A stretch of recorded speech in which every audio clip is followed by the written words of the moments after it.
Pendant 40 ans, mes parents ont haï notre voisin, le traînant en justice pour se protéger de cette menace. À sa mort, j'étais le seul à son enterrement. L'avocat m'a alors tendu son testament, et la vérité m'a laissé sans voix. Je m'appelle Chloé Lambert et j'ai 28 ans. Il y a 3 semaines, je me trouvais dans un funérarium vide et j'ai réalisé que tout ce que mes parents m'avaient toujours raconté était un mensonge. Le vieil homme dans le cercueil, celui qu'ils qualifiaient de dangereux, celui à qui ils avaient intenté 3 procès, celui pour lequel ils avaient construit une clôture de 3 mètres de haut pour me tenir éloigné de lui, n'était pas une menace. C'était mon grand-père. Et l'enveloppe que l'avocat m'a remise ce jour-là contenait un secret vieux de 45 ans sur un délit de fuite, une identité volée et un amour si discret que je n'ai jamais su qu'il existait. Pendant toute mon enfance, mes parents m'ont prévenu de rester loin de Laurent Moreau. Ils disaient qu'il était obsédé, instable, un danger pour notre famille. Mais quand il est mort seul, j'ai été la seule personne à venir lui dire adieu. Et c'est là que j'ai appris la vérité sur la clôture, les procès et l'homme qui a passé 4 décennies à me protéger à distance. Avant de vous raconter la suite, prenez un moment pour liker et vous abonner. Mais seulement si vous vous sentez vraiment connecté à cette histoire. Et si vous regardez de n'importe où dans le monde en ce moment, laissez un commentaire avec votre ville et l'heure qu'il est. J'adorerais savoir que je ne suis pas seul dans cette épreuve. Voici l'histoire du grand-père que je n'ai jamais su que j'avais, et du père que j'aurais aimé ne jamais connaître. La clôture a été érigée l'été de mes 5 ans.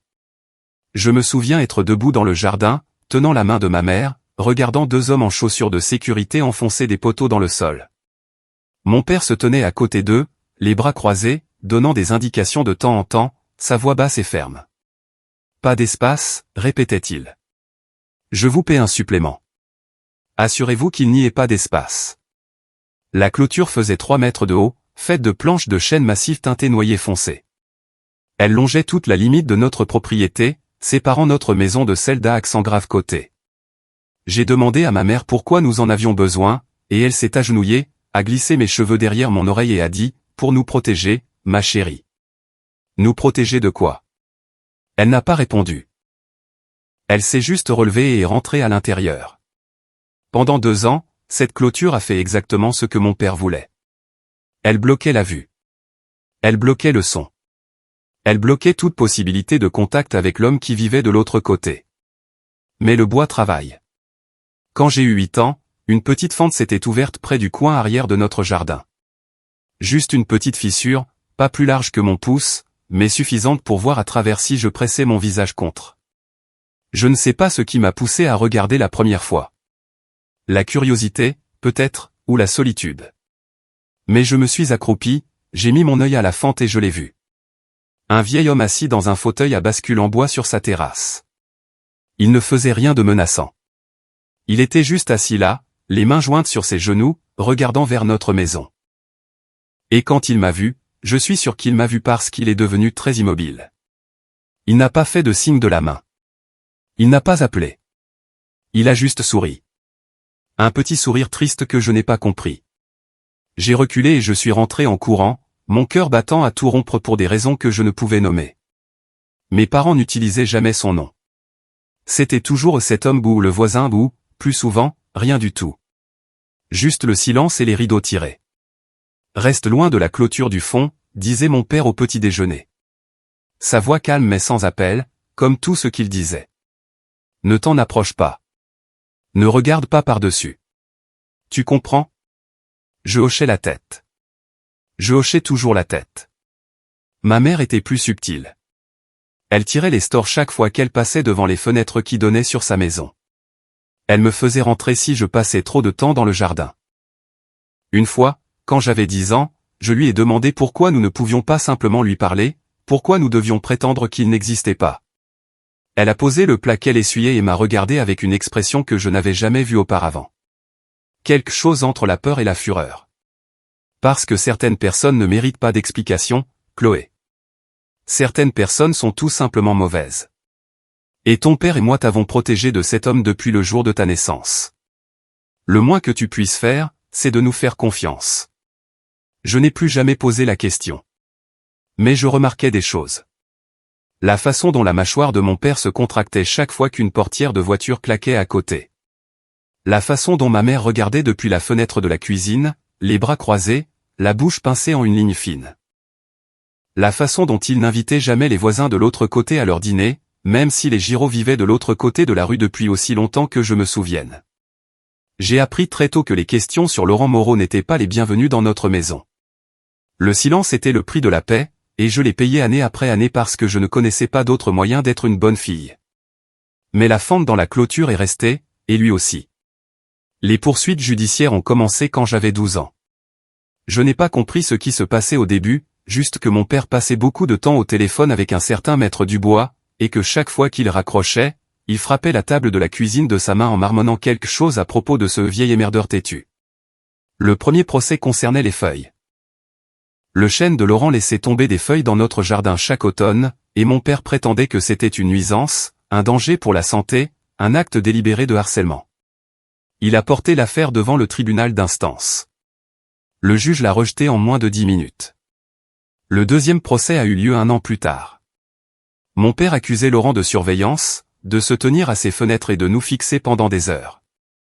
Il n'avait pas de photos, pas de preuves, juste sa propre insistance sur le fait que cela se produisait. Cette affaire a également été rejetée. Le troisième procès a été le pire. J'avais 16 ans, assez grande pour comprendre ce qu'étaient les ordonnances restrictives. Assez grande pour m'asseoir dans le couloir du tribunal pendant que mon père essayait de convaincre un juge que Laurent Moreau était une menace pour notre famille. Il a demandé au tribunal de forcer Laurent à déménager, à quitter la maison où il vivait depuis plus d'une décennie. Laurent ne s'est présenté à aucune des audiences. Il a envoyé son avocat à la place, un homme tranquille aux cheveux gris dans un costume de laine qui parlait d'un ton calme et mesuré, et présentait des factures de services publics, des avis d'imposition et des déclarations sous serment d'autres voisins qui disaient que Laurent était discret et ne causait aucun problème. Le juge a rejeté la demande de mon père, et quand nous avons quitté le palais de justice ce jour-là, mon père n'a parlé à personne pendant le reste de la semaine. Je me souviens avoir pensé, même à l'époque, qu'il y avait quelque chose d'étrange dans tout ça. Pourquoi mon père s'en souciait-il autant? Pourquoi voulait-il si désespérément que cet homme parte? Je n'avais pas de réponse, mais je me suis souvenu du nom de l'avocat de Laurent, maître Antoine Dubois. Les cadeaux ont commencé à apparaître quand j'avais 8 ans. Le premier était une petite poupée en bois, sculptée à la main avec une robe bleue peinte et des cheveux jaunes. Je l'ai trouvée sur les marches arrière un matin, nichée dans une touffe de trèfle. Pas de mots, pas de nom, juste la poupée, lisse et chaude dans mes mains. Je l'ai apportée à l'intérieur et j'ai demandé à ma mère d'où elle venait.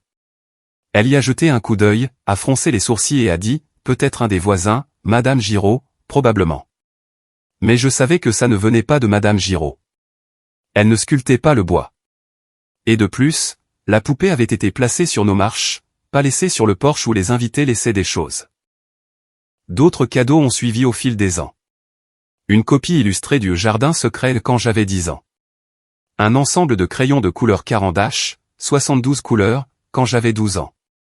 Un marque-page en argent gravé d'une citation des 4 filles du docteur Marche quand j'avais 14 ans. Ils apparaissaient les jours où j'en avais le plus besoin. Après avoir raté un contrôle de maths, après m'être disputé avec ma mère, après que ma meilleure amie ait déménagé et que j'ai passé une semaine à pleurer dans ma chambre. Je n'ai jamais parlé des cadeaux suivants à mes parents. Je les cachais dans une boîte à chaussures sous mon lit, empilés entre de vieux journaux intimes et des projets scolaires oubliés, parce que même si je ne savais pas qui les laissait, je savais que mon père les confisquerait s'il les découvrait. Il qualifierait cela d'inapproprié, de suspect, de preuve que quelqu'un m'observait, et peut-être que quelqu'un m'observait. Mais le dernier cadeau était différent. Il est arrivé pour mon 18e anniversaire. Un petit cadre photo en bois avec des sculptures complexes le long des bords. Le cadre était vide, mais en bas, gravé dans le bois d'une écriture soignée, il y avait 4 mots, pour Chloé, avec amour. C'est là que j'ai su que les cadeaux ne venaient pas de Madame Giraud. Ils venaient de lui. J'ai quitté la maison pour l'université la semaine après mes 18 ans. L'université de Lyon ressemblait à la liberté. J'ai étudié pour devenir éducatrice de jeunes enfants, je me suis fait des amis qui ne connaissaient pas mes parents, et j'ai construit une vie où je n'avais pas à marcher sur des œufs autour du silence. Je rentrais pour la Toussaint et Noël. Mais chaque visite semblait plus courte, plus froide. Ma mère commentait mon poids, mes vêtements, mes choix. Mon père s'asseyait dans son fauteuil en cuir et posait des questions pointues sur mes notes, mes finances, mon avenir. J'ai obtenu mon diplôme, j'ai pris un poste d'enseignante dans une école maternelle à Lyon, et j'ai emménagé dans un petit appartement avec des meubles IKEA et des murs que je pouvais peindre de la couleur que je voulais. Je rendais visite à mes parents peut-être 2 fois par an, juste assez pour éviter la confrontation. Mais un week-end, quand j'avais 27 ans, je suis retourné déposer de vieilles boîtes que ma mère me réclamait. Je me suis garé dans l'allée, j'ai porté les boîtes à l'intérieur, et je suis sorti dans le jardin pour voir si la vieille balançoire était toujours là. Elle ne l'était pas, mais la clôture l'était, et la fente aussi.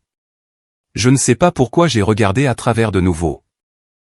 Peut-être parce que j'étais une adulte maintenant, et que les anciennes règles ne semblaient plus importer. Ou peut-être parce que je n'avais jamais cessé de me demander. Je me suis agenouillé, j'ai pressé mon visage contre le bois, et j'ai regardé à travers. Laurent était toujours là, plus âgé maintenant, plus mince, ses cheveux entièrement blancs. Il était assis dans le même fauteuil à bascule, une couverture sur ses genoux, regardant vers notre maison avec la même expression triste et patiente dont je me souvenais de mon enfance. Je voulais dire quelque chose, l'appeler, lui demander pourquoi. Mais avant que je puisse le faire, la voix de ma mère a tranché l'air. « Chloé, rentre tout de suite. » J'ai reculé, le cœur battant la chamade. C'était la dernière fois que je l'ai vu vivant. L'appel est arrivé un mardi matin d'octobre. J'étais dans ma classe en train de préparer la peinture au doigt pour mes élèves quand mon téléphone a vibré. Numéro inconnu. J'ai failli ne pas répondre. Allô? Est-ce que je parle à Chloé Lambert? Oui. Qui est à l'appareil? Je m'appelle Antoine Dubois. Je suis avocat ici à Lyon. Je vous appelle concernant la succession de Laurent Moreau. Je me suis figé. Un pot de peinture à mi-chemin de la table. Je suis désolé, dis-je lentement. Je pense que vous vous êtes trompé de numéro. Je ne connaissais pas Laurent Moreau. Il y eut une pause. Puis, d'une voix plus basse, Maître Dubois dit, lui vous connaissez. Je me suis assise sur l'une des petites chaises de la classe, les genoux faibles. Monsieur Moreau est décédé il y a 3 jours, continua Maître Dubois. Il a laissé des instructions dans son testament pour que vous soyez contacté. Vous êtes désigné comme bénéficiaire et il a demandé que vous assistiez à ses funérailles. C'est ce vendredi à 14 h. Je peux vous envoyer les détails si vous le souhaitez. Je ne comprends pas, dis-je. Comment connaissait-il même mon numéro de téléphone? Je n'ai pas de réponse à cela, mademoiselle Lambert, mais j'ai une lettre qu'il a écrite. Il a demandé que je vous la remette en personne. Si vous étiez disposé à me rencontrer, je pense que cela en vaudrait la peine. Je fixai les pots de peinture, les petites chaises, le tableau d'affichage couvert de pommes en papier cartonné. D'accord, dis-je finalement, j'y serai. Quand j'ai raccroché, mes mains tremblaient. Je n'en ai pas parlé à mes parents. Je n'en ai parlé à personne. Le vendredi après-midi, j'ai pris ma voiture et j'ai conduit jusqu'au funérarium que Maître Dubois m'avait indiqué. Un petit bâtiment simple à la périphérie de la ville, le genre d'endroit qui organise des services pour les gens dont personne ne se souvient. Et je suis entré pour dire au revoir à un homme que je n'avais jamais vraiment rencontré. La chapelle était vide. Pas de fleurs, pas de photos, pas de personnes en deuil dans les bancs, juste un simple cercueil en chêne à l'avant de la pièce, fermé, avec un unique lys blanc posé dessus. Je suis resté à l'entrée, mon sac à main serré contre ma poitrine, et j'ai senti quelque chose se briser en moi. Un homme en costume gris foncé s'est approché depuis l'allée latérale. Il avait la cinquantaine, des cheveux argentés et des yeux bienveillants derrière des lunettes à monture métallique.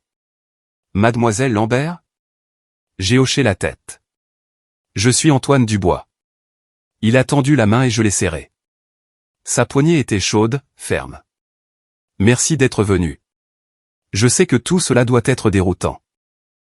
Où est tout le monde? Demandai-je, ma voix à peine plus qu'un murmure. L'expression de Maître Dubois s'adoucit avec quelque chose qui ressemblait à du chagrin. Il n'y a personne d'autre. Laurent n'avait pas d'autre famille, pas d'amis proches. Il était très solitaire. J'ai regardé au-delà de lui, vers le cercueil. Alors pourquoi suis-je ici? Parce que vous comptiez pour lui, dit simplement Maître Dubois. Plus que vous ne l'imaginez. Le service a été court. Un prêtre que je ne connaissais pas a lu une prière générique. Il n'y a pas eu d'éloge funèbre, pas de musique, juste 10 minutes de silence et de lecture des Écritures, puis c'était fini. Alors que le directeur des pompes funèbres commençait à pousser le cercueil vers l'arrière, Maître Dubois m'a touché doucement le coude. Il y a quelque chose que je dois vous donner, dit-il. Laurent a laissé des instructions explicites. Il voulait que vous ayez ceci avant toute autre chose. Il a sorti de sa mallette une épaisse enveloppe Kraft, du genre avec une attache métallique. Mon nom était écrit sur le devant d'une écriture tremblante. Chloé Lambert. Il a demandé que vous la lisiez seule, dit doucement Maître Dubois. Mais quand vous serez prête, je vous expliquerai tout. J'ai pris l'enveloppe avec des mains tremblantes. À l'intérieur, je pouvais sentir des papiers, une lettre, autre chose, et toute ma vie était sur le point de changer. Je n'ai pas ouvert l'enveloppe tout de suite. Je suis resté assise dans ma voiture sur le parking du funérarium, l'enveloppe sur mes genoux, fixant mon nom écrit dans cette écriture mal assurée. Mes mains tremblaient trop. Mon esprit était trop bruyant. Finalement, j'ai défait la tâche. À l'intérieur, il y avait 3 choses. La première était la photocopie d'un testament, tapé à la machine, officiel. Je l'ai parcouru, ne comprenant pas la plupart du jargon juridique, mais mon nom apparaissait encore et encore. À Chloé. Legs. Patrimoine. Bénéficiaire. La deuxième était une photographie. Elle montrait un jeune homme, peut-être 22 ou 23 ans, debout à côté d'une vieille Renault Clio. Il portait une chemise blanche et un jean, ses cheveux sombres et soigneusement coiffés. Il souriait, confiant, à l'aise, le genre de sourire de quelqu'un qui pense que le monde lui appartient. J'ai fixé le visage sur la photo. Il ressemblait à mon père. Pas exactement. Les traits étaient plus doux, plus jeunes, moins sévères, mais la ressemblance était indéniable. La même mâchoire carrée, les mêmes yeux profonds, la même légère fossette au menton. Mon estomac s'est noué. Le troisième élément était une lettre manuscrite sur du papier ligné, pliée avec soin. Je l'ai dépliée avec des mains tremblantes et j'ai commencé à lire. Chère Chloé, je m'appelle Laurent Moreau et je suis ton grand-père. J'ai arrêté de respirer. Le vrai nom de ton père est Philippe Moreau. Il y a 45 ans, il a commis une terrible erreur. Et j'ai passé chaque jour depuis à essayer de te protéger de la vérité qu'il ne pouvait pas affronter. Il y a un dossier. Maître Dubois là. J'espère que lorsque tu le liras, tu comprendras pourquoi j'ai fait ce que j'ai fait, pourquoi je suis resté, pourquoi j'ai observé, pourquoi je ne pouvais pas partir, même quand ton père voulait que je m'en aille. Je suis désolé de ne pas avoir pu te le dire plus tôt. Je suis désolé de n'avoir pu t'aimer qu'à distance. S'il te plaît, pardonne-moi. La lettre était signée de la même main tremblante. Laurent.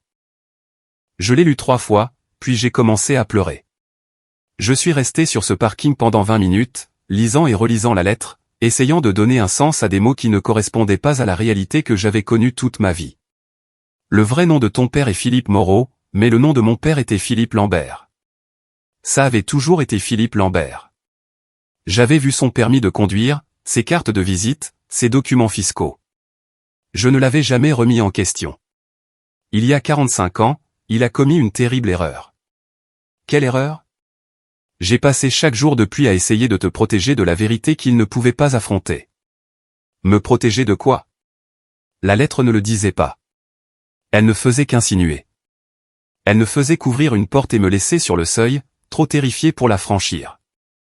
J'ai sorti mon téléphone et j'ai appelé Maître Dubois. Il a répondu à la 2e sonnerie. Mademoiselle Lambert. Quelle erreur, dis-je, ma voix se brisant. Qu'est-ce que mon père a fait ? Il y eut une longue pause. Puis Maître Dubois dit, je pense que vous devriez venir à mon bureau. Il y a des choses que je dois vous montrer, des documents, des archives. Ce n'est pas quelque chose que je peux expliquer par téléphone. Dites-le-moi maintenant. Mademoiselle Lambert, s'il vous plaît. Je pleurais de nouveau, ma voix se cassant. Dites-le-moi, simplement. Maître Dubois expira lentement. Votre père a été impliqué dans un délit de fuite en 1980. Une jeune femme est décédée. Elle s'appelait Cécile Martin. Elle avait 19 ans. Votre père conduisait la voiture, puis il a disparu. Le monde a basculé. Laurent a passé des années à le chercher, continua Maître Dubois, sa voix douce mais ferme. Quand il l'a finalement trouvé, quand il a appris que Philippe avait changé de nom, commencé une nouvelle vie, eu une fille, il a fait un choix. Il a emménagé à côté, non pas pour le punir, non pas pour le dénoncer, mais pour être près de vous, pour s'assurer que vous étiez en sécurité, pour vous aimer de la seule manière qu'il pouvait. Je ne pouvais plus parler. Je ne pouvais plus respirer. Tout ce que je pouvais faire, c'était rester assise là et laisser la vérité m'ensevelir. Je suis allé chez mes parents ce soir-là. Je n'ai pas appelé avant. Je n'ai pas prévu ce que j'allais dire. J'ai juste conduit. La lettre serrée dans ma main. Ma vision brouillée par les larmes et la rage. Quand je me suis garé dans l'allée, les lumières étaient allumées. La voiture de mon père était garée dans le garage. Tout avait l'air normal, impeccable, parfait. Je me suis dirigé vers la porte d'entrée et j'ai frappé à coups de poing. Ma mère a ouvert, surprise. « Chloé, qu'est-ce que tu... Où est papa ?» Elle a cligné des yeux. « Il est dans le bureau. » « Qu'est-ce qui ne va pas ?» Je l'ai bousculé et j'ai descendu le couloir. Mon père était assis à son bureau, des lunettes de lecture sur le nez, un verre de whisky à côté de son ordinateur. Il a levé les yeux quand je suis entré. « Chloé, c'est inattendu.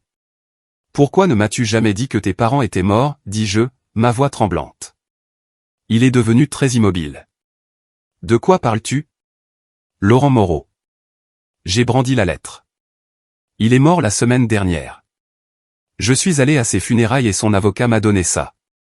L'expression de mon père n'a pas changé, mais quelque chose a vacillé dans ses yeux. Quelque chose de froid et de tranchant. Cet homme t'a raconté des mensonges. Alors dis-moi la vérité. Il n'y a rien à dire. Il dit qu'il est mon grand-père. Il dit que ton vrai nom est Philippe Moreau. Il dit. Assez. Mon père s'est levé, sa voix comme une lame. Cet homme était obsédé par cette famille. Nous t'avons protégé de lui pendant 28 ans, et maintenant tu vas le croire lui plutôt que tes propres parents? Ma mère est apparue dans l'embrasure de la porte, pâle. Philippe. Reste en dehors de ça, Patricia. Je me suis avancé et j'ai posé la lettre sur son bureau. Lis-la. Il ne l'a pas fait. Il l'a prise, a jeté un coup d'œil à la première ligne, et l'a jetée dans la cheminée. Le papier a pris feu instantanément. Les flammes ont léché les bords, transformant les mots de Laurent en cendres. Cette conversation est terminée, dit mon père. Je l'ai fixé, puis je suis parti. Le bureau de Maître Dubois se trouvait dans un vieil immeuble en briques du centre-ville, le genre avec des parquets qui craquent et des portes en verre dépoli. Son nom était peint en lettres dorées, Antoine Dubois, avocat à la cour. J'ai monté les escaliers étroits jusqu'au 2e étage et j'ai frappé. Entrez. Le bureau était petit mais bien rangé. Des étagères remplies de livres de droit, un bureau couvert de dossiers, une machine à café dans un coin. Maître Dubois s'est levé quand je suis entré et m'a indiqué la chaise en face de son bureau. « Merci d'être venu, dit-il. » Je me suis assise, mon sac à main sur mes genoux, les mains serrées. Mon père a brûlé la lettre. Maître Dubois a hoché lentement la tête. Je m'en doutais. C'est pourquoi j'ai fait des copies. Il a ouvert un tiroir et en a sorti un mince dossier Kraft. Il l'a posé sur le bureau entre nous. Voici le dossier de l'affaire, dit-il. République française contre X, 12 juin 1980. Je l'ai ouvert avec des mains tremblantes. La première page était un rapport de police. J'ai parcouru les détails. Heure, lieu, nom de la victime. Cécile Martin, 19 ans, étudiante à l'INSA de Lyon, déclarée morte sur les lieux. Cause du décès, traumatisme contondant, délit de fuite. Véhicule, possiblement une Renault Clio, modèle de la fin des années 1970, couleur foncée. Le conducteur a pris la fuite. J'ai tourné la page. Il y avait des photos. En noir et blanc, granuleuses, un bout de route, des traces de pneus, un corps recouvert d'un drap. Mes mains tremblaient. La voiture était immatriculée au nom de Philippe Moreau, dit doucement Maître Dubois. Le fils de Laurent, votre père. Mais le temps que la police retrouve l'immatriculation, Philippe était parti. Nouveau nom, nouveau numéro de sécurité sociale. Il avait disparu. Comment Laurent l'a-t-il retrouvé? Ça a pris des années. Il a engagé des détectives privés. Il a suivi des pistes administratives, des déclarations de revenus, des actes de mariage, des actes de naissance. Quand il a finalement retrouvé Philippe, vous aviez 3 ans. Et Philippe vivait sous le nom de Philippe Lambert. J'ai fermé les yeux. Laurent a emménagé dans la maison d'Aix-en-Grave côté 6 mois plus tard, continue à mettre du bois. Pas pour punir, pas pour menacer, mais pour veiller sur vous, pour être proche de la petite fille qu'il ne pouvait pas reconnaître. J'ai ouvert les yeux et j'ai regardé Maître Dubois. Pourquoi n'est-il pas allé à la police? Parce qu'il vous aimait, dit simplement Maître Dubois. Et il savait ce qui arriverait si votre père allait en prison. Je dois faire une pause ici, car c'est là que tout dans ma vie s'est divisé en un avant et un après. Si vous avez déjà découvert un secret de famille qui vous a fait tout remettre en question, votre enfance, vos parents, votre propre identité, s'il vous plaît, laissez un commentaire. Je les lis tous. Et si cette histoire vous touche de près, s'il vous plaît, likez et abonnez-vous. Ça aide plus que vous ne l'imaginez. Laissez-moi vous dire ce que j'ai découvert ensuite. Maître Dubois m'a conduite chez Evelyne Giraud cet après-midi-là. Elle vivait de l'autre côté de la rue de chez mes parents, dans un petit bungalow jaune avec un jardin plein de roses. Je l'avais vue 1000 fois en grandissant, me saluant de son porche, arrosant ses fleurs, promenant son vieux bigle, mais je ne lui avais jamais vraiment parlé. Elle a ouvert la porte avant même que nous frappions, comme si elle nous attendait. « Chloé, dit-elle doucement, je me demandais quand tu viendrais. » Elle nous a conduits dans un salon qui sentait le thé Earl Grey et la lavande. Nous nous sommes assis sur un canapé à fleurs pendant qu'elle versait le thé d'une théière en porcelaine, ses mains stables malgré son âge. « Vous saviez, dis-je. »« Je savais, confirma Evelyne. Elle posa la théière et me regarda avec des yeux qui en avaient trop vu et étaient restés silencieux trop longtemps. « Je sais depuis 45 ans. Pourquoi n'avez-vous rien dit? » Elle croisa les mains sur ses genoux. « Parce que Laurent me l'a demandé. » Elle m'a raconté ce qu'elle avait vu cette nuit-là, le 12 juin 1980. Elle était restée éveillée tard, ne parvenant pas à dormir, assise près de la fenêtre de sa chambre avec une tasse de thé. À 2 heures du matin, elle avait vu une voiture entrer dans l'allée des Moreaux, une Renault Clio foncée avec un pare-choc avant cabossé et un phare fissuré. Philippe en était sorti en titubant, jeune et terrifié. Laurent était sorti en robe de chambre. Ils s'étaient disputés sur la pelouse. Elle ne pouvait pas entendre les mots, mais elle pouvait voir Philippe gesticuler sauvagement, Laurent agrippant les épaules de son fils. Le matin, la voiture avait disparu. J'ai voulu appeler la police, dit Evelyne, la voix étranglée. Mais Laurent est venu à ma porte cet après-midi-là et m'a supplié de ne pas le faire. Il a dit qu'il s'en occuperait. Il a dit que son fils se rendrait. Je l'ai cru. Elle baissa les yeux vers son thé. Je n'ai su que Philippe s'était enfui que des années plus tard, quand Laurent a emménagé à côté de votre famille. C'est là que j'ai compris que Laurent ne protégeait plus son fils. Il vous protégeait, vous. De retour au bureau de Maître Dubois, il a lu le testament à haute voix. C'était court, formel, mais chaque mot semblait être une main tendue à travers les années. Moi, Laurent-Jacques Moreau, saint d'esprit et de corps, lègue par la présente ce qui suit. À ma petite fille, Chloé-Marie Lambert, née Chloé-Marie Moreau.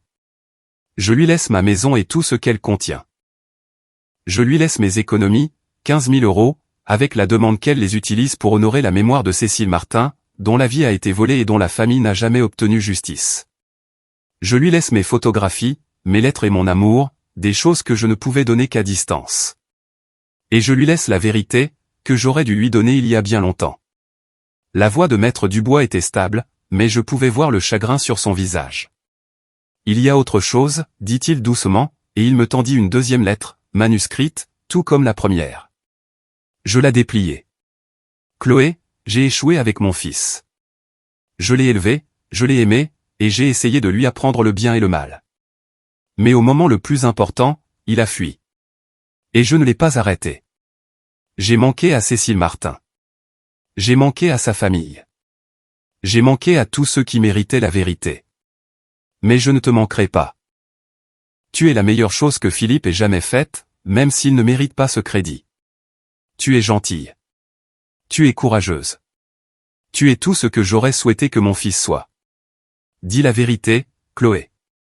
Pas par vengeance, pas pour punir, mais parce que Cécile Martin mérite qu'on se souvienne d'elle. Parce que le silence est une forme de violence.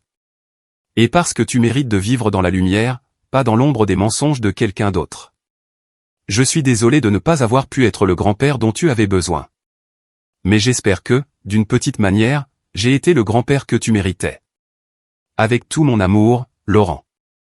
J'ai plié la lettre avec soin, je l'ai tenue contre ma poitrine et j'ai pris une décision. Mon père a appelé le lendemain matin. J'étais dans mon appartement, assise à ma table de cuisine avec le testament et les lettres étalées devant moi. Quand j'ai vu son nom sur l'écran de mon téléphone, j'ai failli ne pas répondre. Mais je l'ai fait. Chloé. Sa voix était calme. Trop calme. Nous devons parler. Je ne pense pas, écoute-moi attentivement, dit-il, et la température de sa voix a chuté. Je sais ce que tu penses. Je sais ce que cet homme t'a dit. Mais si tu continues sur cette voie, tu détruiras notre famille. Ta mère ne te le pardonnera jamais. La communauté se retournera contre toi. Tu perdras tout.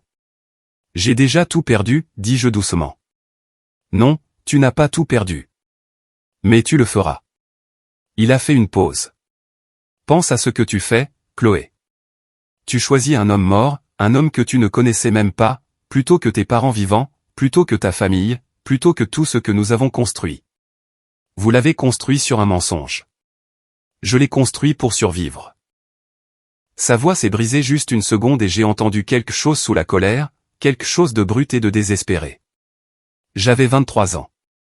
J'ai fait une erreur. J'ai paniqué et j'ai passé 45 ans à essayer de vivre avec. Tu n'as aucune idée de ce que c'est. Tu as raison, dis-je. Je n'en ai aucune idée. Parce que j'aurais dit la vérité. Il est resté silencieux un long moment. Puis, d'une voix glaciale, il a dit, si tu rends ça public, je ferai en sorte que tu le regrettes. J'engagerai des avocats. Je contesterai le testament. Je ferai de ta vie un enfer. Tu me comprends? J'ai fermé les yeux. Au revoir, papa. J'ai raccroché. 2 minutes plus tard, ma mère a envoyé un texto. Tu es en train de détruire ton père pour un homme qui n'était qu'un lâche. J'espère que tu pourras vivre avec ça. J'ai éteint mon téléphone et j'ai appelé Maître Dubois. Pendant 3 jours, je n'ai pas quitté mon appartement. Je suis resté assise sur mon canapé à fixer le testament, les lettres, les photos. J'ai lu le nom de Cécile Martin encore et encore jusqu'à ce qu'il me semble moins celui d'une étrangère et plus celui de quelqu'un à qui je devais quelque chose. Une fille de 19 ans seulement, qui n'a jamais eu la chance d'être autre chose. Mais le doute s'est insinué. Les mots de mon père résonnaient dans ma tête. Tu détruis ta famille. La communauté se retournera contre toi. Tu perdras tout. Et s'il avait raison? Et si j'étais juste vindicative? Et si j'utilisais la mort de Laurent comme excuse pour punir mes parents d'une enfance que je ne pouvais pas laisser derrière moi? J'ai appelé ma meilleure amie, Maya. Elle a écouté pendant que je pleurais et lui racontais tout. Quand j'ai fini, elle est restée silencieuse un long moment. Qu'est-ce que tu penses que je devrais faire? Ai-je demandé. Je pense, dit-elle lentement, que tu le sais déjà. Et je pense que tu as peur parce que faire ce qui est juste va te coûter cher. Mais Chloé, parfois le coût du silence est plus élevé. J'ai raccroché et je suis restée assise dans le silence de mon appartement. J'ai pensé à mon père, à l'homme qu'il avait été quand j'étais petite, avant que je comprenne ce que signifiait le silence. J'ai pensé à ma mère, qu'il avait choisi lui plutôt que la vérité chaque jour. Et j'ai pensé à Laurent, assis dans ce fauteuil à bascule pendant 40 ans, me regardant grandir à travers une fente dans une clôture, m'aimant de la seule manière qu'il pouvait. J'ai pris la photo, celle de mon père jeune homme, souriant comme si le monde lui devait quelque chose. Et j'ai pensé à Cécile Martin, 19 ans, qui n'a plus jamais pu sourire comme ça. Je me suis levé. J'ai appelé Maître Dubois. Je veux rendre l'affaire publique, dis-je. Tout. Avant de rencontrer Maître Dubois, je suis retourné une dernière fois chez mes parents.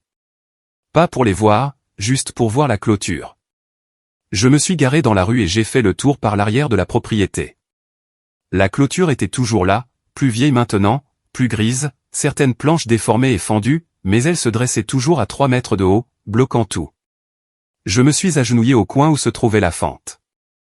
Elle était toujours là, plus large maintenant. Le bois était assez pourri pour que je puisse voir à travers sans presser mon visage contre. J'ai regardé. La maison de Laurent était vide. Le fauteuil à bascule avait disparu. La terrasse était nue. Mais je pouvais encore l'imaginer là, patient, silencieux, attendant. Et je me suis souvenu. Je me suis souvenu d'avoir 8 ans et de trouver la poupée en bois, 10 ans et de trouver le livre, 12 ans et de trouver les crayons. Je me suis souvenu de chaque cadeau, de chaque geste discret, de chaque moment où je m'étais senti vu par quelqu'un que je n'étais pas censé remarquer. Il avait été là toute ma vie, observant, protégeant, m'aimant de la seule manière qu'il pouvait. Je me suis levé et je me suis dirigé vers la maison de Laurent. Maître Dubois m'avait donné la clé. À l'intérieur, la maison était petite et simple. Une seule chambre, une cuisine avec des appareils démodés, un salon avec un canapé usé et une bibliothèque pleine de manuels de menuiserie. Et sur la cheminée, une boîte. Je l'ai ouverte. À l'intérieur, il y avait des photos, des dizaines. Des photos de moi prises de loin, jouant dans le jardin, lisant sur la terrasse, marchant vers le bus scolaire. Chaque photo était légendée de l'écriture tremblante de Laurent. Chloé, 8 ans, premier jour de CE2. Chloé, 12 ans, lisant dans le jardin. Chloé, 16 ans, remise des diplômes.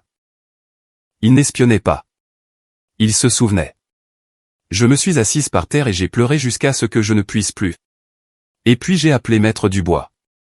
Faisons-le. Maître Dubois et moi nous sommes rencontrés à son bureau le lendemain matin. Il a versé du café dans 2 tasses dépareillées et en a posé une devant moi. Vous êtes sûr de vous? Je suis sûr. Il a hoché la tête. Alors voici ce que je recommande. Nous organisons une conférence de presse, petite, locale. Nous invitons Le Progrès, peut-être 1 ou 2 autres médias. Nous présentons le testament, le dossier de l'affaire et le témoignage d'Evelyne. Nous laissons les faits parler d'eux-mêmes. Vont-ils rouvrir l'enquête? Je ne sais pas, dit Maître Dubois. Honnêtement, ça fait 45 ans. Les preuves sont rares, mais le délai de prescription pour l'homicide involontaire en France est toujours en vigueur. Si la police estime qu'il y a assez d'éléments pour poursuivre, ils le feront. J'ai entouré la tasse de mes mains. Et si mon père essaie d'empêcher ça? Il peut essayer. Il peut menacer de poursuites judiciaires, mais nous ne l'accusons de rien directement. Nous présentons simplement des archives publiques et demandons des comptes. C'est protégé par la liberté d'expression. J'ai hoché lentement la tête. Il y a autre chose, dit Maître Dubois. Il a sorti un dossier de son bureau. J'ai essayé de localiser la famille de Cécile Martin. Elle était orpheline. Pas de parents, pas de frères et sœurs, mais j'ai trouvé un oncle. Le frère de son père. Il a 78 ans maintenant, il vit en Auvergne. Je l'ai contacté. Il a dit qu'il serait prêt à vous parler si vous le souhaitez. Ma gorge s'est serrée. Je le veux. Maître Dubois a fait glisser un morceau de papier sur le bureau. Un nom, une adresse, un numéro de téléphone. Nous tiendrons la conférence de presse ce samedi, dit-il. 14 h à la bibliothèque de la Pardieu. C'est un espace public, un terrain neutre. Je contacterai la journaliste que je connais, Sarah Watkin. Elle est juste. Elle couvrira l'événement avec précision. J'ai pris une grande inspiration. D'accord.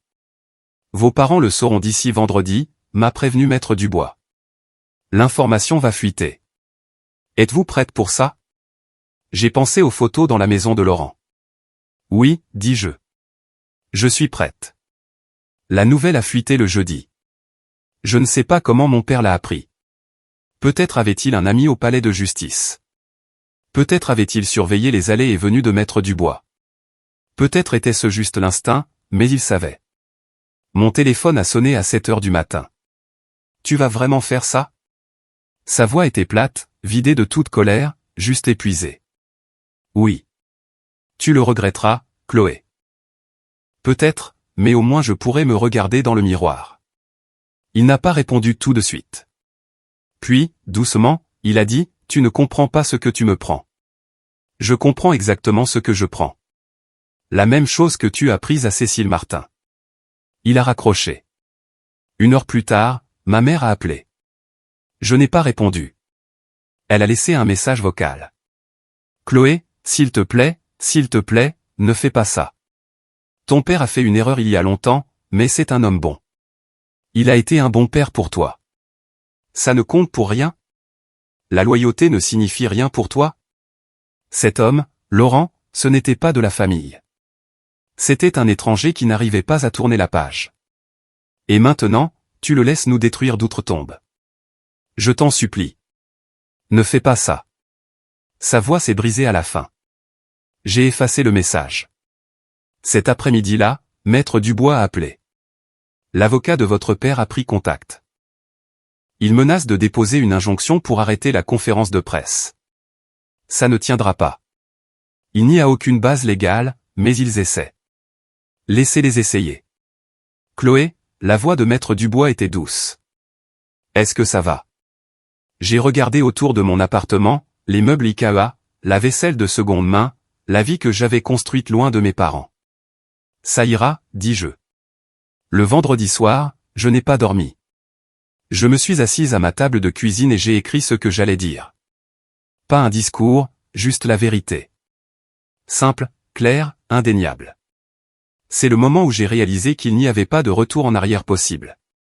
Si vous avez déjà dû choisir entre maintenir la paix et dire la vérité, même si cela vous coûtait tout, je veux entendre votre histoire. Laissez un commentaire ci-dessous.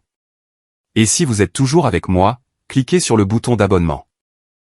Vous allez voir ce qui s'est passé quand j'ai cessé d'être la fille silencieuse et que je suis devenue la femme que mon grand-père croyait que je pouvais être. Voici ce qui s'est passé ensuite. J'ai passé la nuit de vendredi chez Laurent.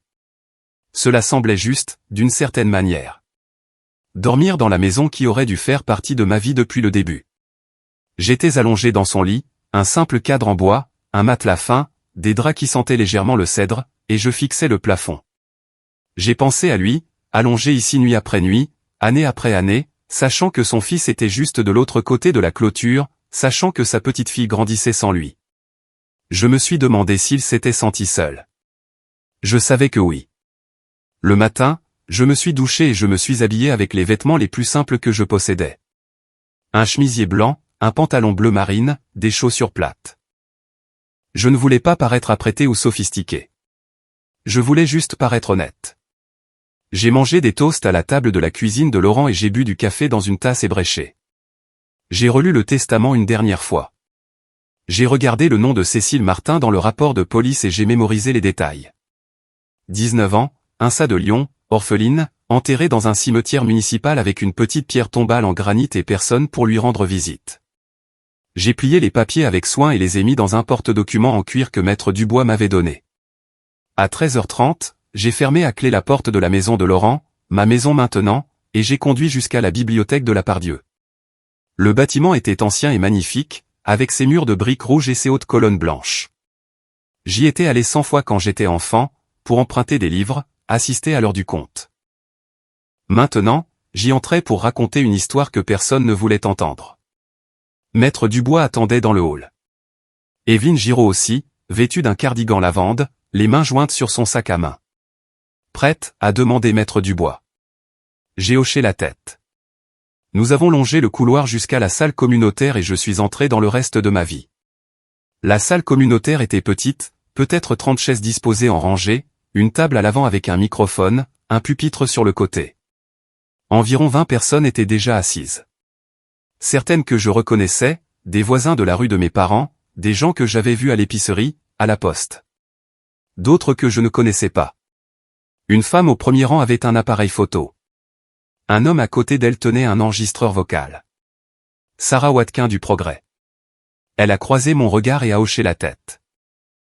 Je me suis dirigé vers l'avant de la salle, mon cœur battant si fort que je pensais que tout le monde pouvait l'entendre.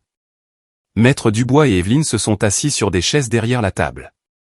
Je me suis tenu au pupitre et j'ai ajusté le microphone.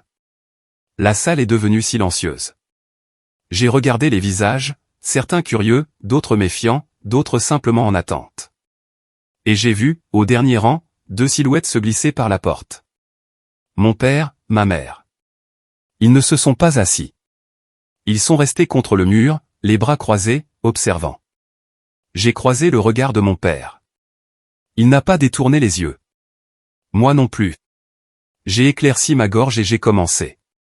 Je m'appelle Chloé Lambert, dis-je, ma voix stable malgré le tremblement dans mes mains. J'ai 28 ans. Je suis enseignante en maternelle. Et il y a 3 semaines, je suis allé aux funérailles d'un homme que l'on m'a dit de craindre toute ma vie.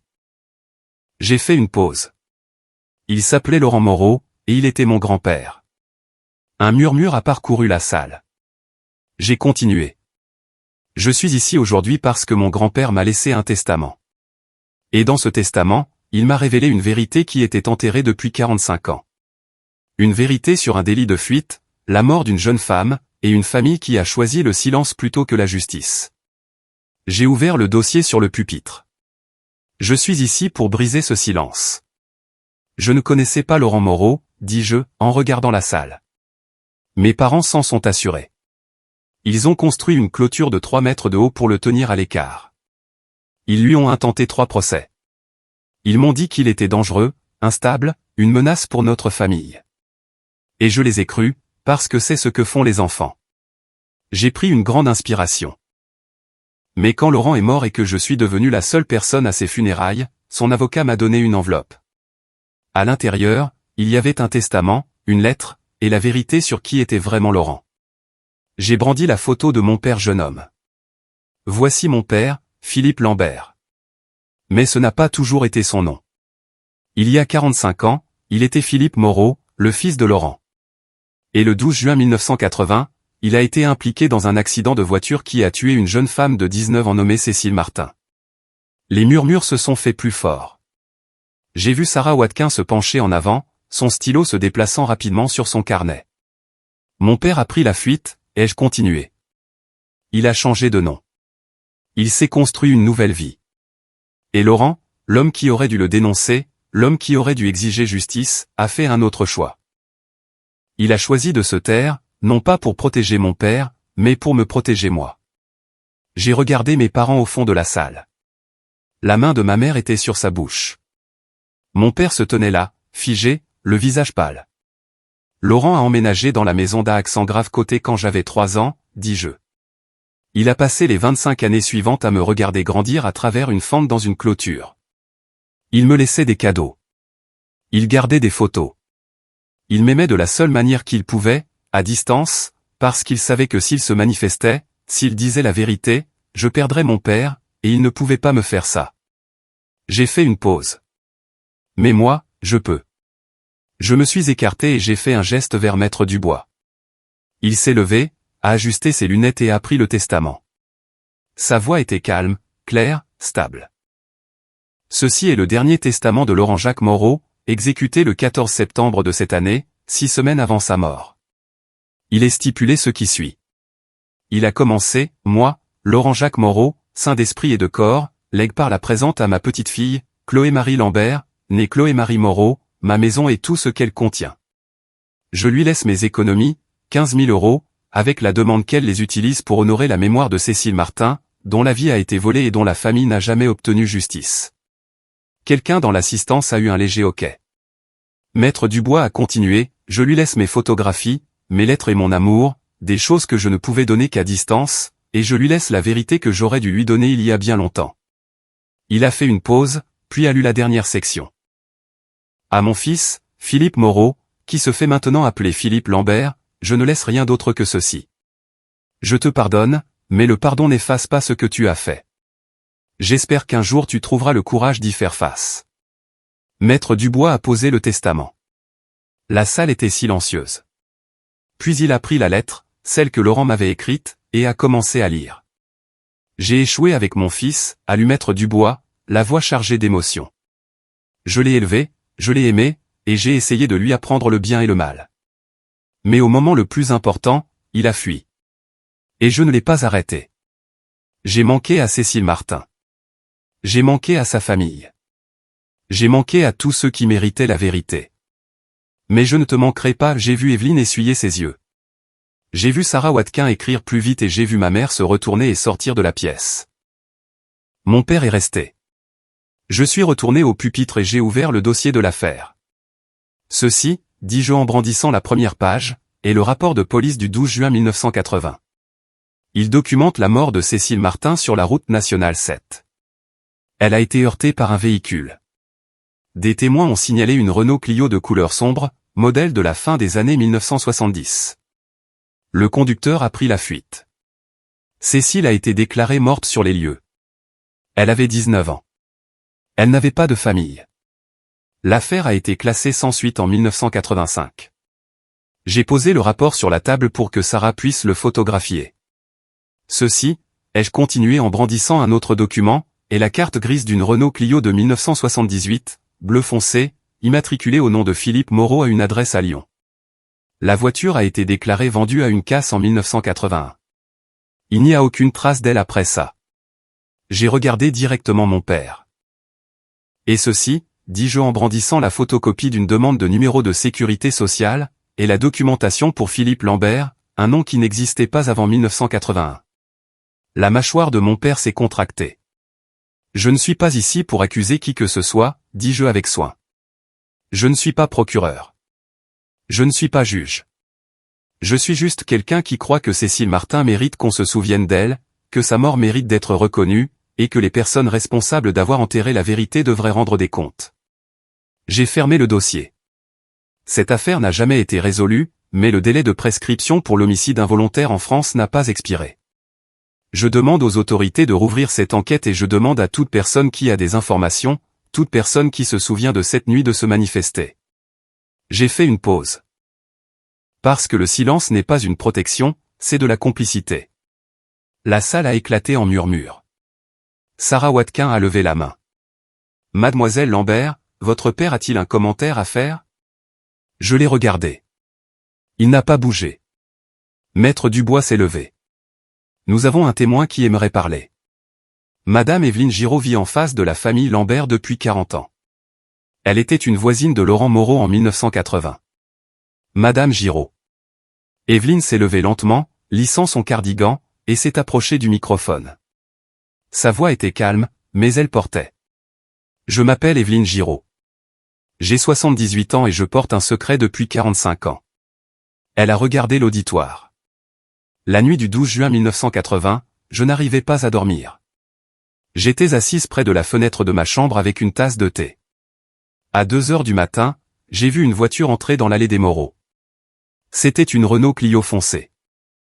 Le pare-choc avant était cabossé. Le phare était fissuré. Un jeune homme est sorti. Philippe Moreau. Il avait 23 ans à l'époque. Elle a jeté un coup d'œil vers mon père. Son père, Laurent, est sorti. Ils se sont disputés. Je ne pouvais pas entendre ce qu'il disait, mais je pouvais voir que Philippe était bouleversé, frénétique. Laurent essayait de le calmer. Le lendemain matin, la voiture avait disparu. Les mains d'Evelyne tremblaient légèrement alors qu'elle s'agrippait au pupitre. Laurent est venu chez moi cet après-midi-là.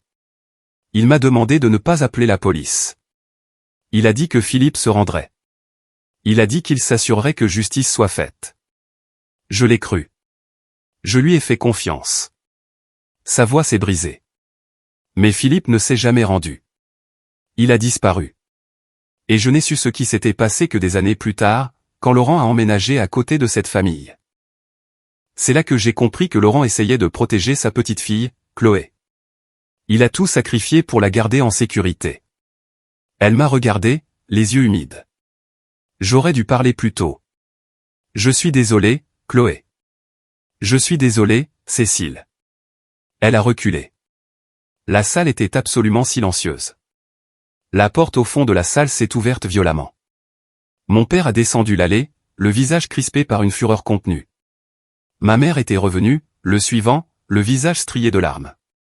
C'est de la diffamation, a dit mon père à voix haute. Vous n'avez aucune preuve, juste des accusations d'un homme qui était obsédé par ma famille et d'une voisine qui se souvient mal de quelque chose d'il y a 40 ans. Je ne me suis pas levé. Je n'ai pas haussé la voix. Je l'ai juste regardé. Alors conteste-le, dis-je calmement. Si c'est de la diffamation, poursuis-moi en justice. Si Evelyne ment, présente des preuves. Si le dossier de l'affaire est fabriqué, prouve-le. Ses mains se sont serrées en poing. J'ai ton acte de naissance, ai-je continué. J'ai la carte grise. J'ai le rapport de police. J'ai un témoin avec des documents, des dates, des heures, des détails. Elle a tout consigné le lendemain de l'incident. Si j'ai tort, montre-moi où. Sarah Watkin s'est levée. Monsieur Lambert. Souhaitez-vous faire une déclaration?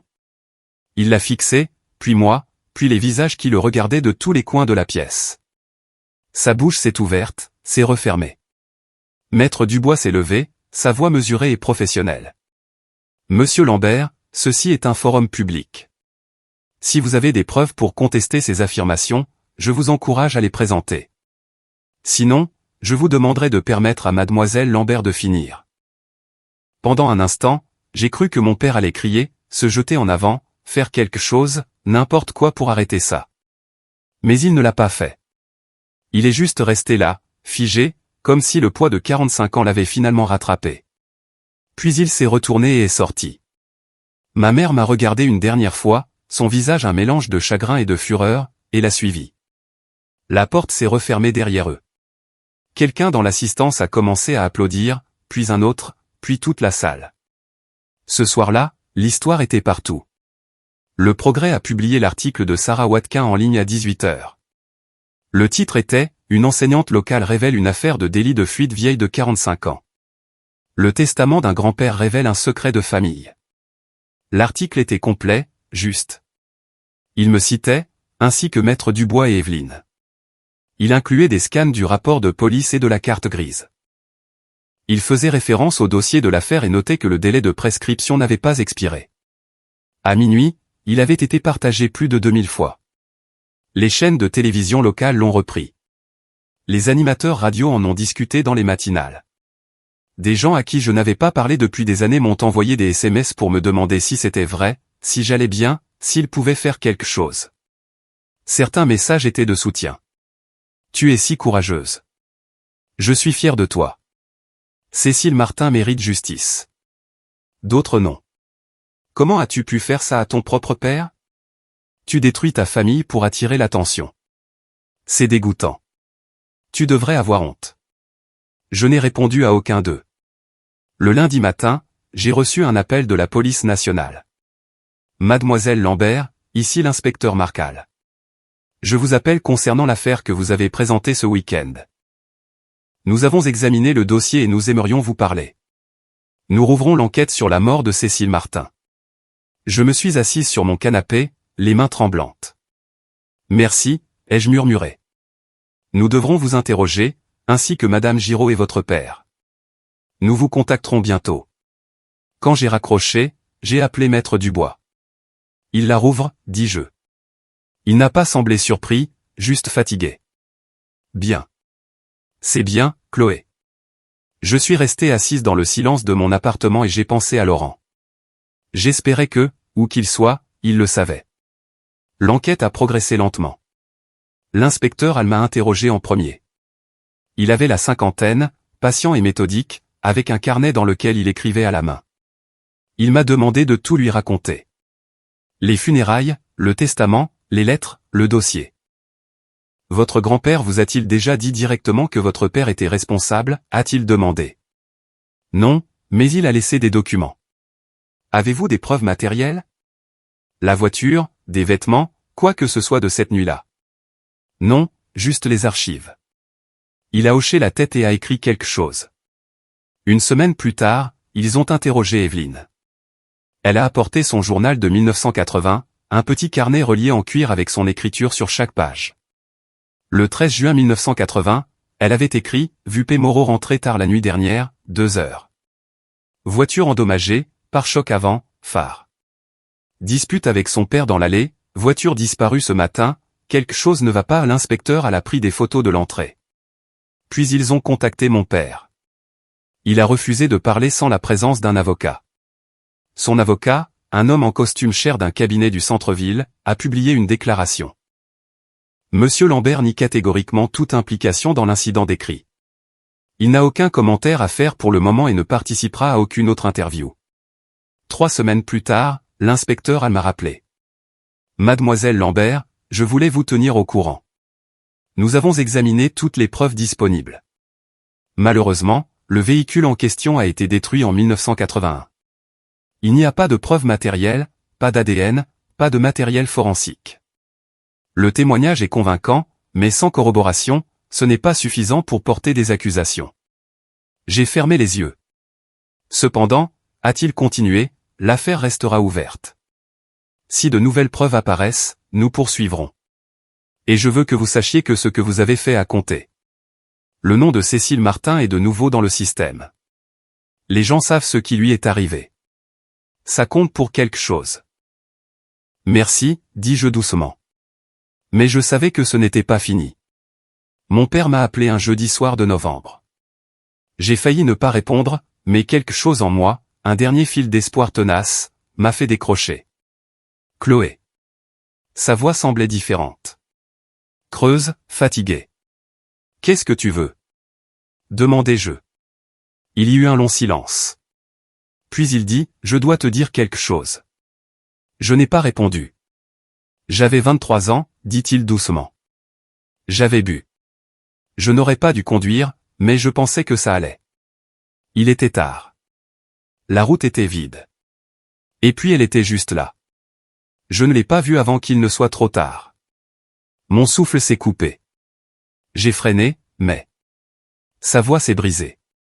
Elle est passée par-dessus le capot. J'ai entendu le bruit. J'ai arrêté la voiture, je suis sorti et elle était juste allongée là. J'ai essayé de la réveiller. J'ai vérifié son pouls, mais elle était partie. J'ai pressé le téléphone contre mon oreille, tout mon corps tremblant. J'ai paniqué, a-t-il continué. Je suis remonté dans la voiture et j'ai conduit. Je n'ai pas appelé les secours. Je ne me suis pas arrêté. J'ai juste conduit. Et le temps que j'arrive à la maison, je savais que j'avais tout gâché. Tu aurais pu te rendre, ai-je murmuré. Je sais, j'aurais dû. Mon père m'a supplié de le faire, mais j'étais terrifié. Je pensais que j'allais tout perdre. Mon avenir, ma liberté, ma vie. Alors, j'ai fui. J'ai changé de nom. J'ai tout enterré. Et je me suis dit que si je continuais simplement à avancer, ça disparaîtrait. Ça n'a pas disparu, dis-je. Non, ça n'a pas disparu. Il a expiré de manière tremblante. Laurent a passé le reste de sa vie à payer pour ce que j'ai fait, et je l'ai laissé faire. J'ai essuyé mes yeux. Je suis désolé, Chloé. Je suis tellement désolé. Dis ça à la famille de Cécile Martin, dis-je. Dis-le à la police. Dis-le à tout le monde. Je ne peux pas, alors nous n'avons plus rien à nous dire. J'ai raccroché. Maître Dubois a retrouvé l'oncle de Cécile Martin début décembre. Il s'appelait Gérard Martin. Il avait 78 ans, un électricien à la retraite vivant dans une petite ville près de Clermont-Ferrand. Il était le frère cadet du père de Cécile, la seule famille qu'elle avait après la mort de ses parents dans un incendie quand elle avait 16 ans. Maître Dubois a arrangé une rencontre dans un restaurant à mi-chemin entre Lyon et Clermont-Ferrand. J'ai apporté les 15 000 € que Laurent avait laissés, plus 10 000 de mes propres économies. Ce n'était pas assez. Ce ne serait jamais assez. Mais c'était quelque chose. Gérard était un petit homme aux cheveux blancs et aux yeux gentils et fatigués. Il s'est levé quand je suis entré et m'a serré la main doucement. Vous devez être Chloé. Oui, monsieur. Nous nous sommes assis dans une banquette près de la fenêtre. Je ne savais pas par où commencer, alors je lui ai juste dit la vérité. Je lui ai parlé de Laurent, du testament, de la conférence de presse et de l'enquête. Et je lui ai dit que j'étais désolé, tellement désolé qu'il ait fallu 45 ans pour que quelqu'un prononce le nom de Cécile à voix haute. Gérard a écouté en silence. Quand j'ai fini, il a hoché la tête. Je me suis toujours demandé, dit-il.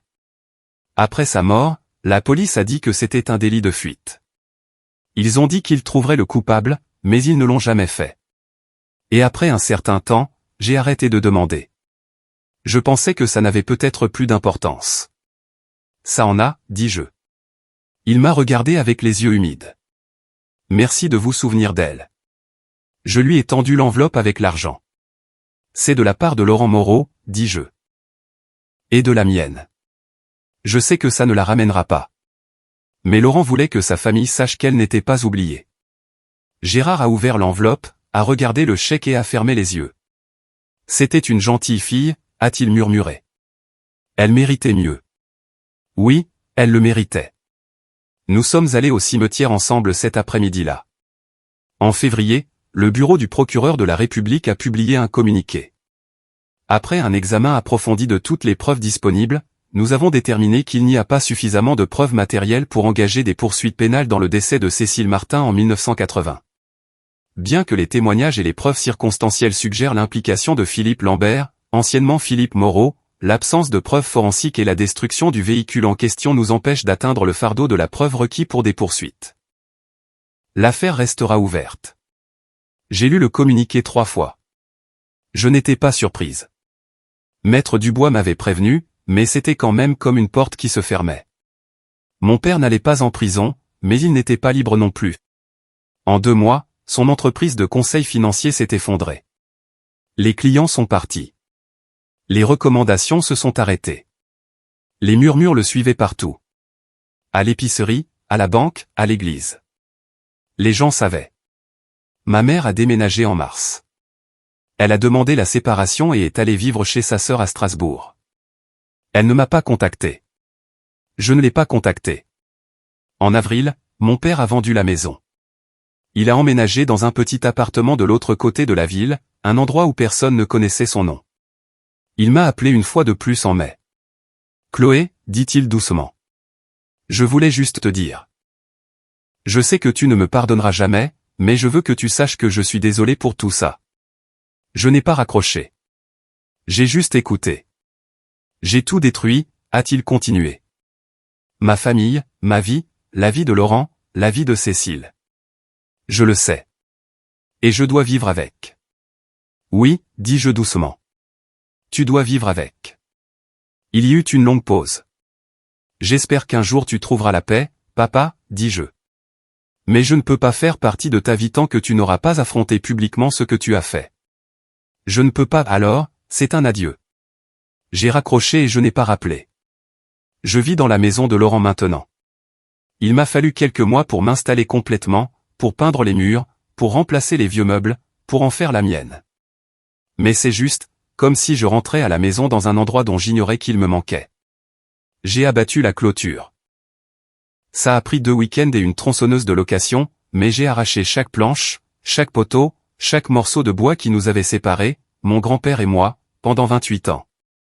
À sa place, j'ai planté une haie de rosiers, des blancs, les préférés de Cécile, selon Gérard. La maison elle-même est petite, mais elle est pleine de lumière maintenant. J'ai peint les murs en gris doux et j'ai accroché des photos sur toutes les surfaces. Des photos de Laurent, des photos de moi enfant, des photos de Cécile que Gérard m'a données. Elle sourit sur toutes, jeune et radieuse, pleine d'un avenir qu'elle n'a jamais pu vivre. J'ai créé une bourse d'études au nom de Laurent et Cécile. Elle est modeste, juste 2 bourses par an, 1500 € chacune, pour les étudiants qui ont perdu leurs parents et veulent étudier pour devenir éducateurs ou travailleurs sociaux. Les 2 premiers lauréats ont été annoncés le mois dernier. J'ai pleuré en lisant leurs essais. Evelyne vient prendre le thé tous les dimanches. Elle apporte des sablés et me raconte des histoires sur Laurent, l'homme discret qui a réparé sa rampe de Porsche sans qu'on le lui demande, qui déneigeait son allée chaque hiver, qui n'a jamais cessé d'être gentil, même quand le monde était cruel avec lui. Il t'aimait tellement, m'a-t-elle dit une fois. Il disait que tu étais la seule bonne chose que Philippe ait jamais faite. Je ne parle plus à mes parents. Ça fait mal. Mais certaines blessures ne guérissent pas avec le silence. Elles guérissent avec la distance. Et j'apprends à vivre avec ça. Je m'assois parfois sur la terrasse de Laurent, ma terrasse maintenant, dans le même fauteuil à bascule où il s'est assis pendant 40 ans. D'ici, je peux voir la maison où j'ai grandi. De nouvelles personnes y vivent maintenant. Un jeune couple avec un bambin. Ils me font un signe de la main quand ils me voient. Je leur réponds. La clôture a disparu. La fente a disparu. Le mur entre nous a disparu. Et je pense à ce que Laurent a écrit dans sa lettre. Je n'ai pu t'aimer qu'à distance. Pendant 40 ans, il m'a regardé grandir à travers un trou dans une clôture. Il m'a laissé des cadeaux que je ne comprenais pas. Il a gardé des photos qu'il ne pouvait jamais me montrer. Il est allé au tribunal, a enduré des procès, a vécu dans l'isolement. Tout ça pour que je puisse avoir un père, même si ce père ne me méritait pas. Il a tout sacrifié et n'a jamais rien demandé en retour. Je pensais que l'amour devait être bruyant, grandiose, visible. Mais Laurent m'a appris que l'amour le plus profond est souvent le plus silencieux. C'est l'amour qui n'exige pas de reconnaissance. L'amour qui protège sans être vu. L'amour qui s'accroche même quand lâcher prise serait plus facile. Je pense à mon père parfois. Je me demande s'il pense à Cécile. S'il pense à Laurent. S'il pense à moi. J'espère que oui. Non pas parce que je veux qu'il souffre, mais parce que je veux qu'il comprenne ce qu'il a perdu. Pas seulement sa réputation ou son entreprise ou sa famille, mais la chance d'être le genre de personne qui dit la vérité. Le genre de personne qui fait face à ce qu'il a fait. Le genre de personne qu'était Laurent. Je ne déteste pas mon père, mais je ne lui pardonne pas non plus. Certaines choses ne peuvent être pardonnées tant qu'elles ne sont pas pleinement affrontées. Et il n'en est pas encore là. Peut-être ne le sera-t-il jamais, mais moi, j'y suis.